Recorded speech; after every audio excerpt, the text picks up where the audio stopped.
పిసినారి పాపయ్య కొంతసేపట్లో చనిపోతాడు అనగా అతడు పడుకున్న మంచం చుట్టూ అందరూ మూగారు. పాపయ్య, నా భార్య ఎక్కడుంది? భార్య, నీ పక్కనే ఉన్నానండి. పాపయ్య, కొడుకు, కోడలు, కూతురు, అల్లుడు ఎక్కడున్నారు? కొడుకు, మేమందరం నీ పక్కనే ఉన్నావు నాన్న.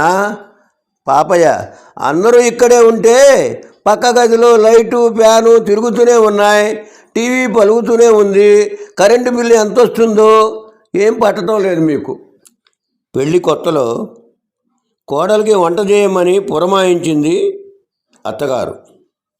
కొంతసేపటి తర్వాత గదిలోకి వెళ్ళింది అత్తగారు. అమ్మాయి, వంట చేయటం పూర్తయిందా? కోడలు, ఇప్పుడే ఫ్రిడ్జ్లో పెట్టాను అత్తయ్య. అత్తగారు, అదేంటి ఫ్రిడ్జ్లో పెట్టవేంటి? కోడలు, వంటల పుస్తకంలో ఉన్నట్టే చేశాను అత్తయ్య. అత్తగారు, ఏముంది అందులో? కోడలు, అన్నీ కలిపి గంట ఫ్రిడ్జ్లో పెట్టమని ఉంది. అత్తగారు, అదేంటి అల్లుడు గారు, ఒక్కరే వచ్చారు, అమ్మాయి మనవరాలను తీసుకురాలేదేంటి? అల్లుడు, బస్సులన్నీ ఆడవాళ్ళకేనంటగా, అందుకని నేను సైకిల్ మీద వచ్చాను అత్తయ్య. మీ అమ్మాయి మనవరాళ్ళు ఎక్స్ప్రెస్లో వస్తున్నారు.